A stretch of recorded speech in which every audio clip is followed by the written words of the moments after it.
Sambut Tahun Baru Saka 1939, dua patung raksasa dibakar di tepi pantai Marang Krui, Lampung Barat, Senin malam. Sementara di Semarang, umat Hindu menyucikan pura dengan ritual ngerupuk. Senin malam, dua patung raksasa yang mewakili calon arang diarak sepanjang 3 km di tepian pantai Marang Krui, Lampung Barat. Toleransi antar umat beragama kental terasa. Tak hanya dihadiri umat Hindu, melainkan juga umat dari berbagai agama. Seorang tokoh pemuda adat Lampung juga didaulat menaiki salah satu ogoh-ogoh. Aksi ini menjadi simbol toleransi antar umat beragama di Lampung. Setelah diarak, patung seberat hampir 1 ton tersebut dibakar di tepi pantai Marang.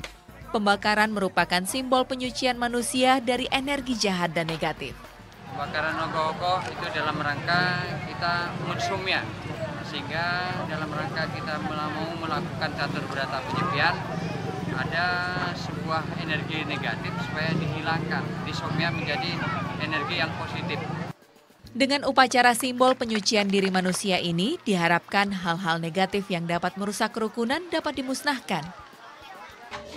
Sementara itu, 500 penganut Hindu sekota Semarang datang ke Pura Agung Girinata untuk menjalani ritual nyerupuk Senin malam. Alunan musik khas Bali menyambut mereka kala acara yang digelar Parisada Hindu Dharma Indonesia dimulai. Ritual dimulai dengan mengelilingi pura seraya membawa obor sebanyak 3 kali. Tujuannya untuk membersihkan pura dari hal negatif. Kita melaksanakan salah satu kewajiban yaitu Trihita Karana. Trihita Karana itu 3 hal yang juga yang membuat hidup kita menjadi harmoni. Salah satunya yang pertama adalah kita sebagai umat yang beragama, kita harus yakin dengan ajaran agama apapun yang kita anut. Perayaan Hari Raya Nyepi di kota Semarang sedikit berbeda. Lantaran festival ogoh-ogoh yang baru digelar usai Nyepi selesai.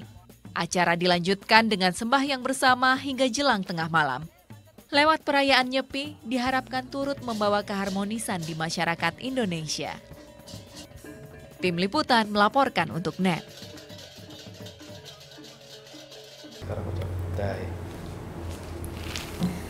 Udah selesai kan nontonnya? Nah, jadi jangan lupa buat like, komen, dan subscribe ya.